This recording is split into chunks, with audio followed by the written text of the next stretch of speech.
Assalamualaikum warahmatullahi wabarakatuh.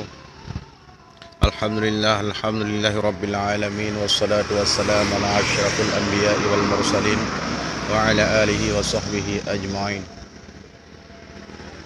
Puja beserta syukur mereka saban-sari kita yang buat kepada Allah Subhanahu wa taala. Salam selawat ke Rasulullah dan al-sahabat berserta keluarga drone yang membantu. Penghormatan ulun tuan kepada alim ulama, ulama mutaqaddimin, ulama mutaakhirin yang nasirul hafati atas rung bumi Acehnya selaku penerang bagi kedanya bangsa Aceh, selaku penerang bagi kedanya manusia yang na dalam dunia ini. Bacut daripada ulun tuan ni bak orangnya pesan menyejut necok Sabah ai di bar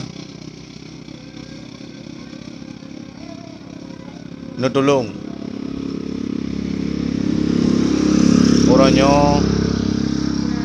hai pemerintah Aceh nu tolong nu jaga siga masalah Cina, perkara Cina nya orangnya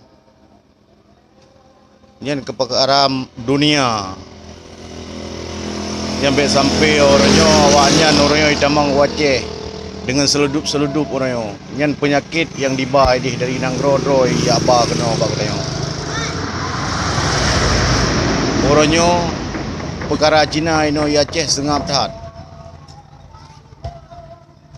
sengap lagi ada pelun panyot padum dro awaknya dalam nanggro Aceh kadang mungkin le hana ada pu le katanya padum boh rumah waknya padum boh keluarga ino ya Aceh le urang hana ada pu. Kadang-kadang orang wati tanging dalam kota tiga-tiga menjanjan rame le awaknya janjan gadah di.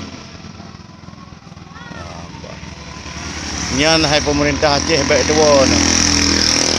Nya pesan daripada alun tuan miwajud neco kemanfaat kedanya ban-bandung bangsa Aceh nu tolong bang ai bangsa lu nu menjaga-jaga nabi sabah instruksi yang pasti ke awaknya